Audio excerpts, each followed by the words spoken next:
அகத்திக்கீரை அப்படின்னு சொன்னோன்னா நம்ம எல்லாருக்குமே அதனுடைய கசப்பு சுவை தான் ஞாபகம் வரும். நம்மளுடைய பாரம்பரிய உணவு முறைகளை பார்த்தாலே தெரியும். ஒரு வீட்டில் யாராவது ஒருத்தர் இறந்துட்டாங்க அப்படின்னா அந்த 3வது நாள் யாரெல்லாம் அவர் இறக்கும்போது கூட இருந்தாங்களோ அவங்க எல்லாருமே வந்து இந்த அகத்திக்கீரையை சமையல் பண்ணி சாப்பிட்றத ஒரு வழக்கமாக வச்சுருக்கோம். இதனால் அந்த வழக்கம் இருக்குது. மாட்டுக்கு அதிகமாக கொடுக்குற ஒரு வழக்கம் வந்து இருக்குது பார்த்தீங்களா. ஸோ இது வந்து மனதுக்கும் வந்து மகிழ்ச்சியை கொடுக்கக்கூடிய ஒரு கீரையாக வந்து இருக்குது. இலைகளை வச்சு நிறைய ஆராய்ச்சிகளும் பண்ணியிருக்காங்க. நுரையீரல் புற்றுநோயை வந்து இது சரி செய்யுது அப்படிங்கிறதையும் அந்த ஆராய்ச்சி மூலமாக வந்து சொல்லியிருக்காங்க. ஸோ அந்த அகத்திக்கீரையில் என்னென்ன பலன்கள்லாம் இருக்குது, அகத்தி பூவை வந்து நம்ம எப்படியெல்லாம் பயன்படுத்தலாம், அதை பற்றி இன்றைக்கி நம்ம பார்க்கலாம். அகத்தி அப்படின்னு சொல்லும்போது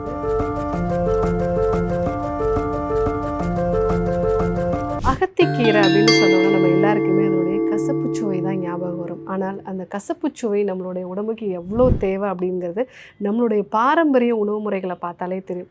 ஒரு வீட்டில் யாராவது ஒருத்தர் இறந்துட்டாங்க அப்படின்னா அந்த 3வது நாள் யாரெல்லாம் அவர் இறக்கும்போது கூட இருந்தாங்களோ அவங்க எல்லாருமே வந்து இந்த அகத்திக்கீரையை சமையல் பண்ணி சாப்பிட்றத ஒரு வழக்கமாக வச்சுருக்கோம். எதனால் அந்த வழக்கம் இருக்குது?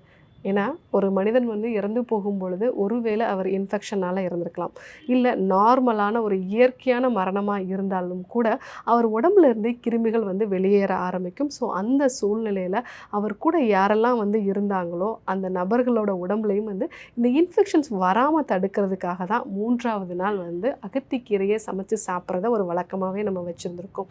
அதே மாதிரி அமாவாசை அன்னைக்கும் நம்ம வந்து அகத்திக்கீரை சமைச்சு சாப்பிட்றத ஒரு வழக்கமாக வச்சுருப்போம். எதனால் இதை வச்சுருக்கோம்? ஏன்னா இது வந்து நம்ம குடலில் இருக்கக்கூடிய புழுக்களை வந்து அகற்றக்கூடிய ஒரு தன்மை இருக்கும். அதே மாதிரி கிருமிகளை கொல்லக்கூடிய ஒரு தன்மை இருக்கும். இதை நம்ம மாட்டுக்கு அதிகமாக கொடுக்குற ஒரு வழக்கம் வந்து இருக்குது பார்த்தீங்களா. ஸோ இது வந்து மனதுக்கும் வந்து மகிழ்ச்சியை கொடுக்கக்கூடிய ஒரு கீரையாக வந்து இருக்குது. ஸோ இந்த அகத்திக்கீரை அப்படிங்கிறது அட்லீஸ்ட் மாதத்தில் ஒரு 2 வாட்டியாவது நம்ம எடுத்துக்கணும். இன்னும் சொல்லப்போனால் இந்த அகத்தியோட இலைகளை வச்சு நிறைய ஆராய்ச்சிகளும் பண்ணியிருக்காங்க.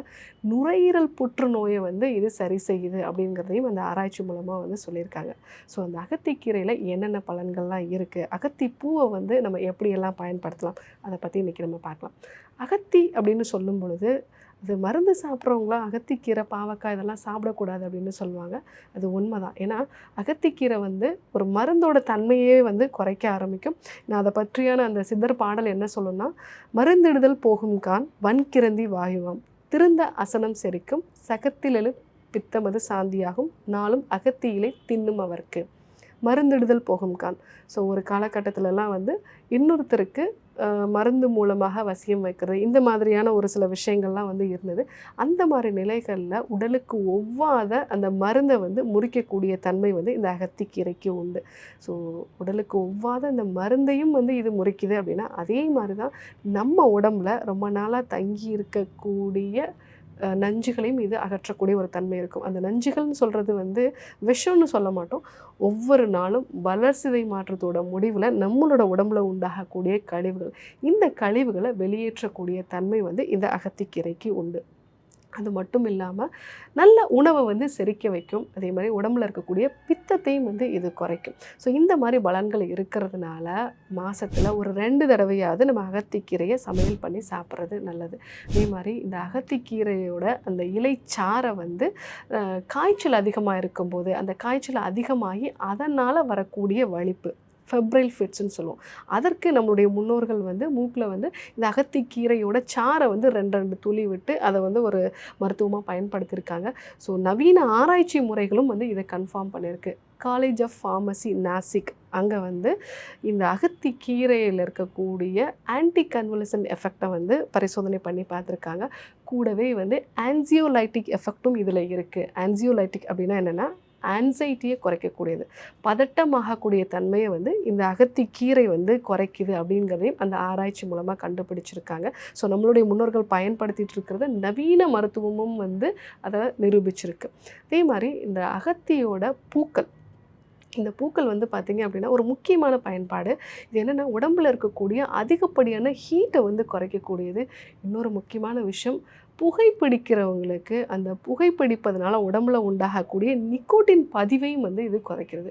ஸோ அந்த புகைப்பிடிக்கிறதுனால உடம்புல உண்டாகக்கூடிய ஹீட்டு, ஸோ அவங்களுடைய ரத்தத்தில் உண்டாகக்கூடிய அதிகப்படியான நிக்கோட்டின் பதிவுகள், லங்ஸில் உண்டாகக்கூடிய இந்த நிக்கோட்டினோட டெபாசிட், இது எல்லாத்தையுமே ரொம்ப சீக்கிரமாக மற்ற உணவுப் பொருட்களை, இப்போ நம்ம விட்டமின் சி இருக்கக்கூடிய ஃபுட் எல்லாமே வந்து அவங்களுக்கு கொடுக்க சொல்லும்.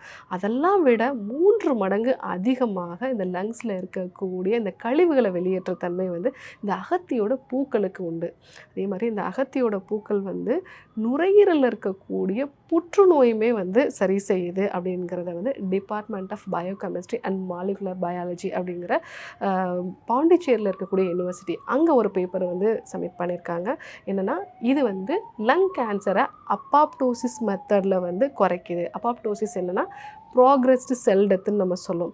சாதாரணமாக ஒரு செல் வந்து 120 நாள் இருக்கணும் அப்படின்னா 121வது நாள் வந்து நம்மளுடைய உடல் வந்து அதை வந்து ஒரு ப்ராக்ரெஸ்ஸாக வந்து அந்த செல்லை வந்து அழிக்க ஆரம்பிக்கும். ஸோ அந்த மாதிரி அழிக்காமல் ரொம்ப நாள் அந்த செல் நம்ம உடம்புல இருந்துச்சு அப்படின்னா அதுதான் வந்து கேன்சர்ஸ்லாம் மாறும். ஸோ இந்த அப்பாப்டோசிஸ் ஒரு சில காரணங்களால், முக்கியமாக நம்ம நிறைய வந்து சிகரெட் பிடிக்கிறவங்களுக்கு இந்த அப்பாப்டோசிஸ் முறை வந்து தவறுதலாகி அது வந்து செயல்படாமல் வந்து போயிருக்கலாம். இல்லை வேறு சில ஒரு பரம்பரை காரணங்களால் இல்லை உணவு முறை மாற்றங்களாலேயோ லைஃப் ஸ்டைல் சேஞ்சஸ்னாலேயோ ஸோ இந்த முறை வந்து மாறி போகும் பொழுது அதை மீண்டும் பழைய நிலைக்கு கொண்டு வர்றதுக்கு இந்த அகத்தியோட பூக்கள், அதே மாதிரி அதனுடைய இலைகளும் வந்து பயன்பாட்டுக்கு உள்ளது அப்படிங்கிறத ஆராய்ச்சி மூலமாக வந்து நிரூபிச்சிருக்காங்க.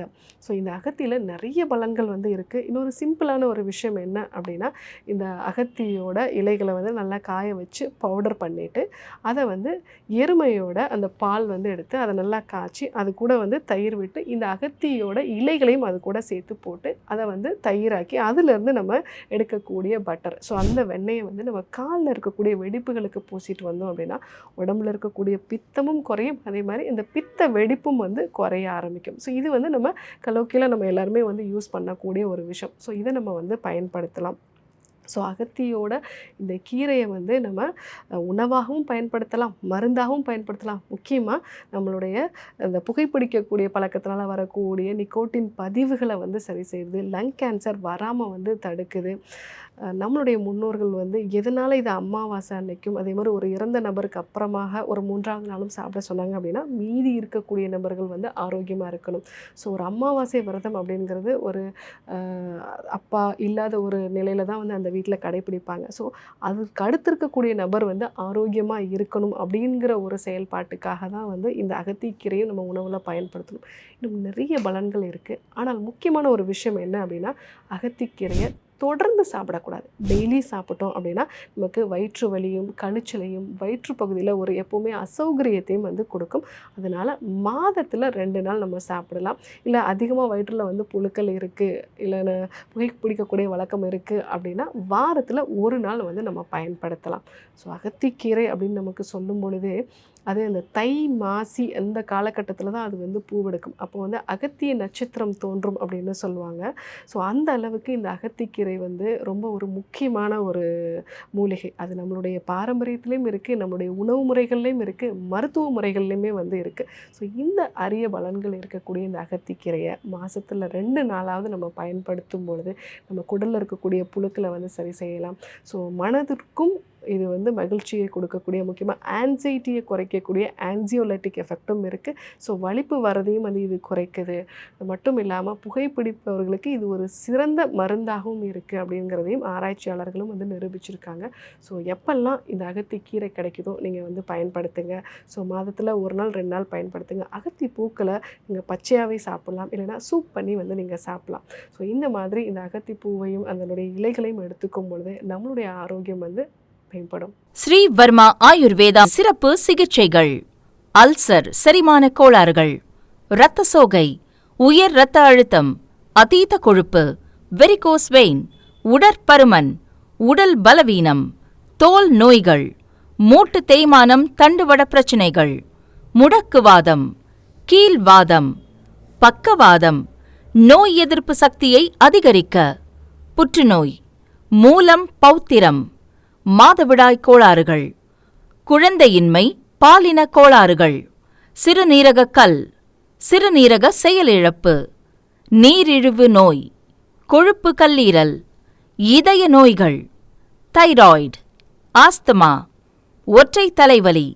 சைனஸ், ஞாபக மறதி, மன அழுத்தம், முடி உதிர்தல் மற்றும் வாத பித்த கப நோய்களிலிருந்து விடுபட்டு ஆயுள் முழுவதும் ஆரோக்கியம் பெற்றிட ஆச்சார்யா டாக்டர் ஸ்ரீவர்மா அவர்களிடமும் வெல்னஸ் குருஜி அவர்களிடமும் நேரடியாக பயிற்சியும் ஆசியும் பெற்ற doctor Hemala Thiruvallur, doctor Sowmya Ambattur, doctor Revathi Kodambakkam, doctor Jayaroopa Manapakkam, doctor Mangaiyarkarasi Velachery, doctor Jayakanthan Pondicherry, doctor Subashini Tiruvannamalai, doctor Saraswathi Salem, doctor Sharmila Trichy, doctor Maria Christina Thanjavur, doctor Malathi Coimbatore, doctor Lalitha Madurai, doctor Jebashin Nagercoil, Hosur doctor Sandhya,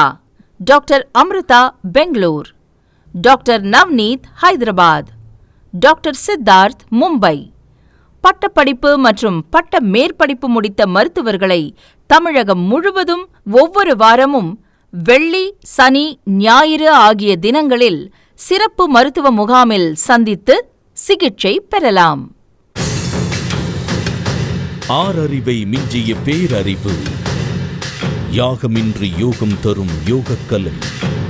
ஒழுங்கற்ற உணவிற்கு ஆரோக்கியமே விலை. அதற்கு உணவையே மருந்தாக்குவது ஒரு கலை. இயற்கை அன்னை நம் மீது கொண்ட நேசம் இனி நம் இல்லங்களில் வீசப்போகிறது மூலிகையின் வாசம்.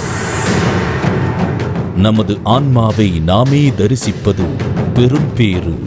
அதற்கு ஆன்மீகம் என்பது பேரு. தேவை தியானம் பற்றிய ஞானம். ஒவ்வொன்றும் பல்லாயிரம் ஆண்டுகள் பழமையானது, இன்றும் கூட புதுமையானது. காலம் காலமாக மறைக்கப்பட்ட பொக்கிஷங்களை அள்ளி அள்ளி நமக்கென வழங்க வருகிறார் ஒரு விடிவெள்ளி. ஆச்சாரியா டாக்டர் ஸ்ரீவர்மா. வாழ்க்கையில் நாம் கரை சேர, நம் கனவுகள் அனைத்தும் ஈடேற, தீரா நோய்கள் என்னும் தீயை அணைக்க வருகிறார் நம் உடலையும் மனதையும் ஒருங்கிணைக்க. இவர் அறிவையும் ஞானத்தையும் தேடி தேடி சேர்க்கவில்லை தனக்காக, அத்தனையும் வாரி வழங்க வருகிறார் நமக்காக. இது ஆரோக்கிய வாழ்வின் அடிநாதம். ஆயுள் தரும் ஆயுர்வேதம். டாக்டர் வர்மாஸ் ஆரோக்கியமும் ஆன்மீகமும்.